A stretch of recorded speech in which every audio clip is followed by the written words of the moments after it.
A helical spring is made of wire of 6 mm. అంటే ఆ spring ని దేంతో మేక్ చేశాడంట 6 mm రాడ్ ఉండే కదా చూసారు కన్స్ట్రక్షన్ లో రింగ్ వేయడానికి ఉపయోగిస్తారు 6 mm రాడ్.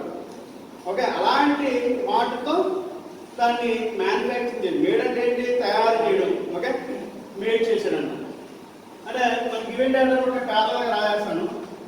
గివెన్ డేటా అంటే ఏమి ఇచ్చినట్టు మనకి స్మాల్ డి ఇచ్చాడు. అదంతా ఇచ్చాడు 6 mm. Very good. Next and has out side diameter of 75 mm. అంటే అవుట్ సైడ్ డయామీటర్ ఎంత ఉంది? అంటే అవుట్ సైడ్ డయామీటర్ అంటే టోటల్ అవుట్ సైడ్ అన్నమాట. ఇది క్యాపిటల్ D0. ఇది ఎంత ఇచ్చాడు? 75. D0 is equal to 75 mm. Okay, మనకి తెలుసు. మనం నేను డిఫరెంట్ ప్రాబ్లం చెప్పేటప్పుడు ఓన్లీ D గురించి మాత్రమే మాట్లాడారు, అంతేనే కదా. ఈ D0 ఎక్కడి నుండి వచ్చింది మళ్ళీ కన్ఫ్యూజ్ అవుతారు. ఓకే, D అనేది ఏంటని చెప్పాను అక్కడ? మీన్ డయామీటర్, అంతే కదా, యావరేజ్ డయామీటర్. అంటే ఇక్కడ నుంచి దీని నుంచి దీని సగానికి దీన్ని D అంటారా అని చెప్పారు. ఓకే, అంటే మీన్ డయామీటర్. ఇప్పుడు నాకు ఈ మీన్ డయామీటర్ కావాలంటే నాకు అవుట్ సైడ్ డయామీటర్ తెలుసు, వైర్ యొక్క డయామీటర్ కూడా తెలుసు. రెండింటిని బట్టి నేను దీన్ని ఫైండ్ అవుట్ చేయట్లేదు మీన్ డయామీటర్. అది ఎలా చేయొచ్చు? ఇది capital, very good, capital D0 minus small d. అంతేనే కదా, అంతేనే కదా. అంటే ఫర్ ఎగ్జాంపుల్ ఇది ఒక ఇక్కడ అవుట్ సైడ్ డయామీటర్ సగం నుంచి అన్నాను. ఇక్కడ ఒక స్మాల్ ఆర్ కట్ అవుతుంది, ఇక్కడ ఒక స్మాల్ ఆర్. అందుకని క్యాపిటల్ D స్మాల్ d పెట్టుకోవడానికి ఒక కారణం. Okay, that is equal to D is equal to 75 minus 6, that is equal to capital B is equal to 69 mm. Very good. Next is the permissible shear stress is 350 megapascal. అంటే ఎలాబుల్ stress అన్నమాట. ఈ stress దాటితే ఆ spring అనేది break అయిపోతుంది. మనం చూసాం చాలా క్లియర్గా.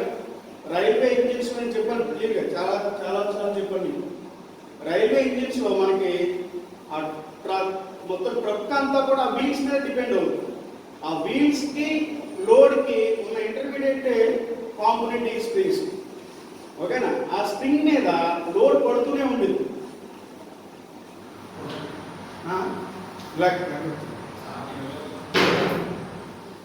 ఓకేనా,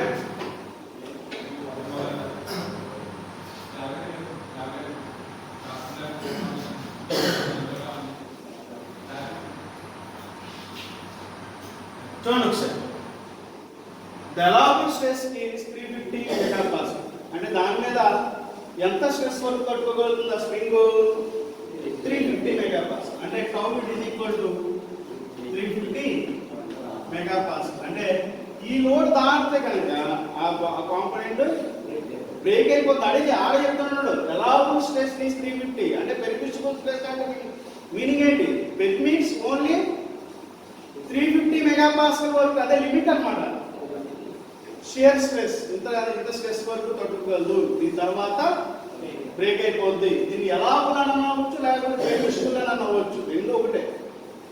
okay, and modulus of rigidity is 84 kilonewtons. అంటే G is equal to 84 kilonewtons per mm². అంటే ఈ G ఎందుకు ఇచ్చాడు అంటే నేను చెప్పాను, ఈ G చాలా ఇంపార్టెంట్ రోల్ ప్లే చేసిందిగా స్ప్రింగ్స్ లో అని చెప్పాను.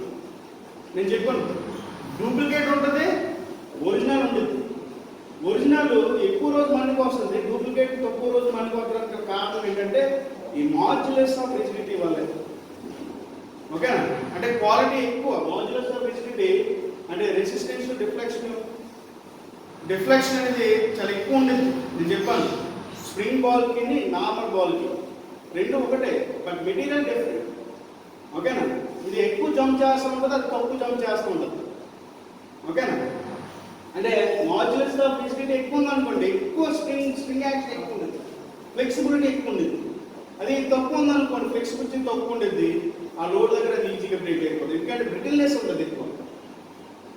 బ్రిటిల్నెస్ రావడం అంటే అది కంప్రెస్ అవ్వట్లేదు అంటే ఇంకేంటి, బ్రిటిల్నెస్ ఎక్కువ ఉంది అందులో. అదే కంప్రెస్ ఎక్కువ అవుతుంది అంటే డక్టిలిటీ ఎక్కువ ఉన్నట్టు దాంట్లో. ఓకేనా? అంటే మాడ్యులస్ ఆఫ్ రిజిడిటీ చాలా ఎక్కువ ఉంది. 84 కిలోన్యూటన్స్ అంటే 84 into 10⁻³ newton per mm square ఉన్నట్టు. ఓకే, అండ్ వాడు ఏమడుతుంది? Find the axial load which the spring can carry. అంటే ఏమడుతున్నాడో తెలుగులో నేను చెప్తే, ఆ స్ప్రింగ్ అనేది ఎంత లోడ్ వరకు క్యారీ చేసింది సార్. అంతేనే కదా, మన బ్రిడ్జెస్ చూస్తూ ఉంటాం. డైరెక్ట్గా ఇదొక పోల్ ఉంటుంది. ఓకేనా? ఫ్రంట్ పోల్ ఫ్లైఓవర్ చూసారా? అది తీసుకుని వచ్చి బయట పెడతాడు. డైరెక్ట్ దీని మీద పెడతాడు కదా ఆ బీమ్ వచ్చి. అలా పెట్టినప్పుడు డైరెక్ట్ పెట్టేస్తాడా లేదా స్ప్రింగ్స్ పెడతాడా అంటే కంపల్సరీ ఏం పెడతాడు? స్ప్రింగ్ యాక్షన్ పెడతాడు. ఎందుకు? అది కేసు ఏదైనా క్రాక్స్ వచ్చినాయి అనుకోండి, ఎంత క్రాక్ వచ్చింది అనుకోండి, ఇలా ఊపి వదిలేస్తుంది. ఇలా వదిలేయడం వల్ల, అంటే జస్ట్ వైబ్రేట్ అయ్యి వదిలేయడం వల్ల అది బ్రేక్ అయ్యే ఛాన్స్ ఎక్కువ ఉంటుంది. అందుకనే వాడు ఏం చేస్తాడు? కన్స్ట్రక్ట్ చేసేటప్పుడు స్ప్రింగ్స్ పెట్టి వాటి మీద పెట్టాడు అనుకోండి, ఒకవేళ ఏదైనా లోడ్ అటువైపు ఎక్కువైనా స్ప్రింగ్ యాక్షన్ వల్ల కొంచెం అడ్జస్ట్ చేసుకుంటారు అన్నమాట. అందుకనే వాడు డైరెక్ట్గా పెట్టరు. పెద్ద పెద్ద స్ప్రింగ్స్ పెట్టిన తర్వాత అప్పుడు ఆ లోడ్ పెడతారు అన్నమాట దాని మీద. ఓకే, ఎందుకు? లోడ్స్ని ఈజీగా క్యారీ చేయగలరు, ఈజీగా ట్రాన్స్మిట్ చేయగలుగుతాం అన్నమాట. అలాంటి నిప్పు తగలకుండా. ఓకేనా? సో మనం చూసా ఉంటాం మన బైక్స్లో కూడా వెనకాల స్టాక్ అబ్జార్బర్స్ ఉంది, స్ప్రింగ్స్ కూడా ఉంటుంది. ఎందుకు ఉండాలి అంటే సడన్గా ఇర్రెగ్యులారిటీస్ వచ్చినాయి అనుకోండి, గొయ్యి వచ్చింది అనుకోండి, అప్పుడు డైరెక్ట్గా దాని మీద పడింది అనుకోండి ఆ గోతులు, అప్పుడు మన బ్యాక్ బోన్ మీద డైరెక్ట్ లోడ్ పడుతుంది అన్నమాట. ఆ లోడ్ పడకుండా ఉండాలంటే ఏం చేయాలి? స్మూత్నెస్ పెంచాలి. అందుకనే వెనకాల ఏం చేస్తారు? స్ప్రింగ్స్ పెడతారు. ఇంకే స్ప్రింగ్స్ పెట్టకపోతే 1 ఇయర్లో మీ బ్యాక్ బోన్ ఎగిరిపోయినట్టే. పెద్ద నార్మల్గా కాదు, బ్యాక్ బోన్ ఎందుకు పనికిరాదు, వెన్ను మోస్తారు.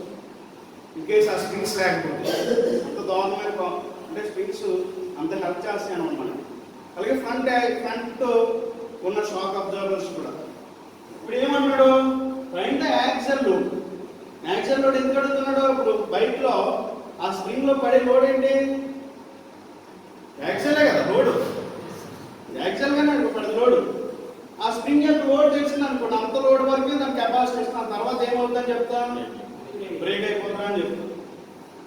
అంటే లోడ్ ఎంతవరకు క్యారీ చేస్తుందని చెప్పాలి కదా. అది చెప్పకపోతే వాడు ఆ షాక్ అబ్జర్వర్ని ఎలా మేక్ చేస్తాడు, ఎలా మ్యానుఫ్యాక్చర్ చేస్తాడు? అంటే అది ఎలా చెప్పగలం మనం? ఇలాంటి ప్రాబ్లం చేసి ఈ స్ప్రింగ్ ఇంత టర్న్ తీసుకుంటే కనుక ఇంత లోడ్ వరకు క్యారీ చేయగలదు, దీని బియాండ్ అవుతే బ్రేక్ అయిపోద్ది అని చెప్పగలగాలన్నమాట మనం. అంటే మనం ఇప్పుడు ఏం చెప్పాలి? మనం డబ్ల్యూ ఎంతవరకు క్యారీ చేయగలదో చెప్పగలగాలన్నమాట యాజ్ ఇంజనీర్గా.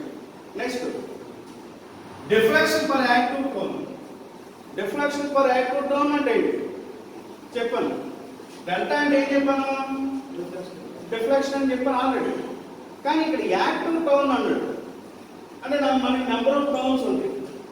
ఓకేనా? ఆ యాక్టివ్ టోన్లో అంటే నెంబర్ ఆఫ్ టోన్స్లో టోన్స్ చేసాం అంటే డిఫ్లెక్షన్ ఫైండ్ అవుట్ చేసిన తర్వాత నెంబర్ ఆఫ్ టోన్స్ చేసాం అనుకోండి. ఫర్ ఎగ్జాంపుల్ 10 టోన్లు ఉన్నాయి అనుకోండి, అంటే డెల్టా అంటే ఏంటి? Total deflection. టోన్స్ ఉన్నాయి కాబట్టి బై 10 వేసాను అనుకోండి, ఈచ్ 1 టర్న్ ఎంత డిఫ్లెక్షన్ అవుతుందో చెప్పేయచ్చు అనమాట. ఓకే, అర్థం చెప్పింది. సో చూడండి ఒకసారి నేను చెప్తాను, డైరెక్ట్గా చేస్తాను చూడండి ఒకసారి. మనకు తెలుసు top is equal to 8W3/πd³ into Ks. That is where Ks is shear stress factor. Okay na? Ks. So చూడండి ఒకసారి, Ks is equal to 1 plus 1/2C. అంటే C అనేది తెలియాలి. C అనేది ఎలా తెలుస్తుంది? C అనేది మనకు చెప్పాను already. C is equal to capital D by small d. Capital D 69 by small d 6. ఎంత వచ్చింది? 11.5 mm. Sorry, no units. Next కదా 11.5. ఓకే, దీంట్లో సబ్జెక్ట్ చేయండి. 1 plus 1/2 into 11.5 ఎంత వచ్చింది? 1.04. కేఎస్ వచ్చేసింది. ఓకే, ఈ కేఎస్ వచ్చిన తర్వాత దీన్ని ఇందులో సబ్మిట్ చేయాలి. అంటే మనకి టౌ ఈ రిలేషన్ లో బాగా అబ్జర్వ్ చేయండి. టౌ ఉంది, టౌ ఆల్రెడీ మనం ఇచ్చేది ఎలా స్ట్రెస్. అలాగే డబ్ల్యూ మనం ఫైండ్ అవుట్ చేయాలి. Capital D that is mean diameter, outside diameter కాదు, mean diameter that is 69 already ఉంది. అలాగే పై, ఓకే మన వాల్యూ తెలుసు. అలాగే డిక్యూ అంటే డిక్యూ అంటే స్మాల్ వైర్ యొక్క డయామీటర్. అన్ని సబ్మిట్ చేస్తే యూ విల్ గెట్ డబ్ల్యూ అన్నమాట. సో అన్ని సబ్మిట్ చేయండి. దట్ ఈస్ టౌ గంట value 350. It is equal to 8 into మనకు కావాల్సిందే డబ్ల్యూ ఇంటూ క్యాపిటల్ డి ఎంత 69, not outside diameter, it is big diameter. 4 by 5 into 6 cube into 1.0. అంటే మనకు కావాల్సింది డబ్ల్యూ కాబట్టి 350 into 5 into 6 cube divided by 8 into 69 into 1.04. అంటే W ఎంత వచ్చింది? 413.71. అంటే ఎంత లోడ్ వరకు క్యారీ చేస్తున్నాక అయ్యా మీరు ఇచ్చిన స్ప్రింగ్, మీరు ఇచ్చిన ఎలాబుల్ స్ట్రెస్ బట్టి ఇది ఎంతవరకు క్యాలిక్యులేట్ చేస్తుంది అంటే ఎంతవరకు క్యారీ చేస్తుందంటే 413 న్యూటన్స్ అంటే 413 న్యూటన్స్ వరకు అది తట్టుకోగలదు. కేజీలో కావాలంటే బై 9.81 వేయండి, ఇన్ని కేజీల వరకు తట్టుకోగలదు సార్. దాని తర్వాత ఏమవుతుందని చెప్పాలి, బ్రేక్ అయిపోతుంది. ఇది చాలా ఇంపార్టెంట్ ఇంజనీరింగ్. నెక్స్ట్ ఇది ఏం చెప్పాడు ఇంకా, నెంబర్ ఆఫ్ యాక్టివ్ టోన్స్ అన్నాడు. ఓకేనా? డిఫ్లెక్షన్ అంటే డబ్ల్యూ డెల్టాకి మనకి relation deflection is equal to 8W dq n by g d power 4. అంటే ఏమంటాడు, డిఫ్లెక్షన్ ఫర్ యాక్టివ్ టోన్ అంటే నాకు ఏంటిది డిఫ్లెక్షన్, టోటల్ డిఫ్లెక్షన్ ఈ స్ప్రింగ్ అన్నమాట. నాకు యాక్టివ్ టోన్ అన్నాడు కాబట్టి ఏం చేయాలి, ఒక టోన్కి కావాలన్నాడు. నాకు ఎన్ని టోన్స్ ఉన్నాయో తెలియదు, ఎన్ని టర్మ్స్ ఉన్నాయో తెలియని దాన్ని బయటకు తీసుకొచ్చేస్తాం అనుకోండి, అప్పుడు ఒక్కొక్క టర్మ్కే కదా మీరు చెప్పేది. అంటే W by N is equal to 8W dq divided by G d power అంటే W by N reflection per active torque, that is delta by N, it is equal to W by N, it is equal to 8 into W already చెప్పాను 413.7 into d cube అంటే mean diameter 69 divided by G ఎంత 84 into 10 to the power of 3 69 cube into 6 power 4 అంటే delta by n ఎంత వచ్చింది 9.98 mm అంటే 9.98 అంటే 10 centimetres, sorry 1 centimetre అంటే 10 mm వస్తుంది. 9.9 అంటే 1 కదా.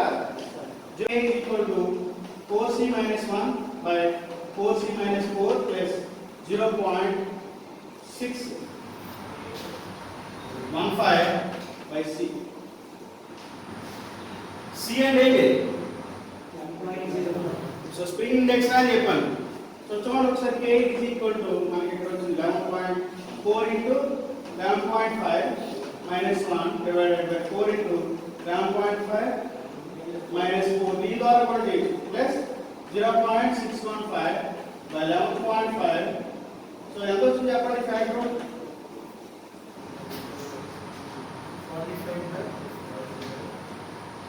45/42 మొత్తం యాడ్ చేయరా ప్లస్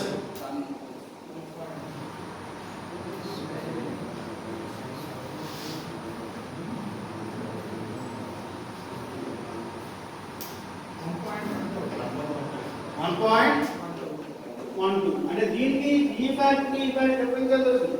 ఇది కేస్ 1.084 ఇది 0.8 అంతే సార్ 0.615 0.082 615 అదే ఎలా వచ్చింది? ఇది ఎంపారికల్ ఈక్వేషన్ అంటే అకార్డింగ్ టు వరల్డ్ ఫ్యాక్టర్ దాని ప్రకారం ఎంపారికల్ డైరెక్ట్ ఈక్వేషన్ అన్నమాట. ఓకేనా?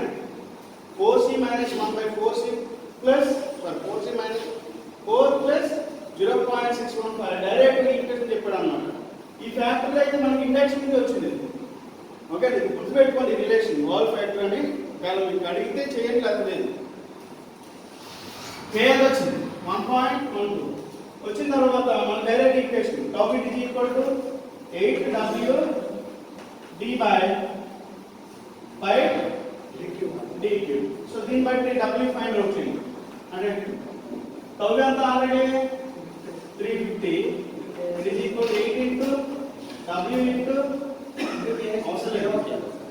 అవసరం లేదు ఇంకా W దీని ఇంపాక్ట్ ఉంటుంది కదా డైరెక్ట్ అదే ఈక్వేషన్ మళ్ళీ చేద్దాం.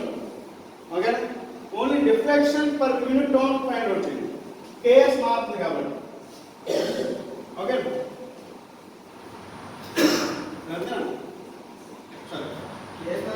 లేదు W కూడా మారుతుంది రోహిత్.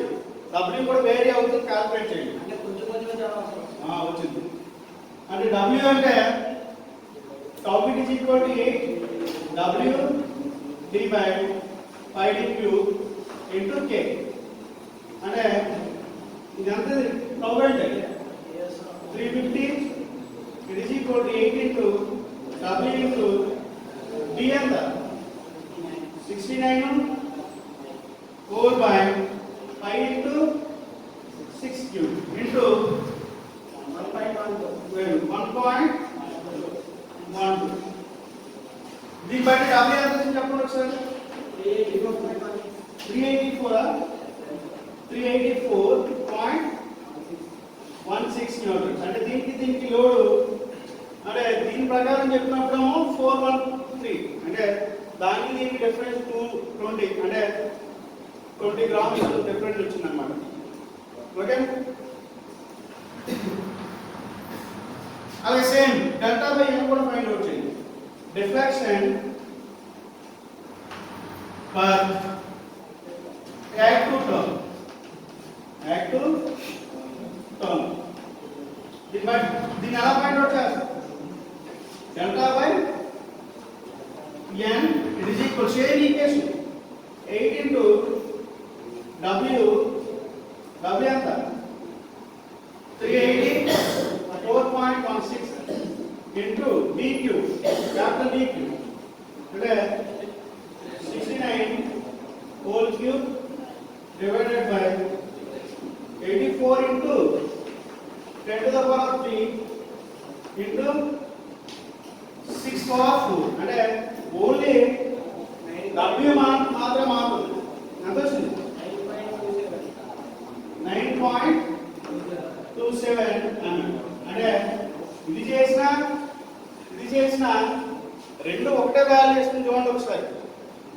ఒకవేళ అడిగితే చేయండి కలిపేయచ్చు. ఓకేనా? లేని పక్షంలో చేయొద్దు. ఇది నేను అందుకని ఎక్కడి వరకు వాడు అడిగి చెప్పినట్టే అంతేనే కదా. నేను డిఫ్లెక్షన్ పర్ యాక్టివ్ టర్మ్ అన్నాడు అంటే ఇది చేస్తే చాలు, ఇది చేయవసరం లేదు. ఇంకేస్ అడిగితే కనుక చేయండి. అది ఎలా చేస్తారు? k is equal to 4c minus 1 by 4c minus 4 into plus 0.1615 by c. Okay, ఈ relation is k find out చేయండి. ఈ k ఆల్రెడీ మన మేజర్ ఈక్వేషన్ లో ks ఉంది. సో దాని ప్లేస్ లో k వేసుకోండి. అంటే 6wd by 5d cube into k వేస్తారు. ఓకేనా? దాన్ని బట్టి మనకి w వచ్చేసింది. w ఎంత వచ్చింది? సో దానికి దీనికి అప్రాక్సిమేట్ 2 పాయింట్స్ 3 పాయింట్స్ వేరీ వచ్చింది అంతే. ఓకేనా? దాన్ని బట్టి deflection per unit term calculate చేయండి. నోట్ చేయండి.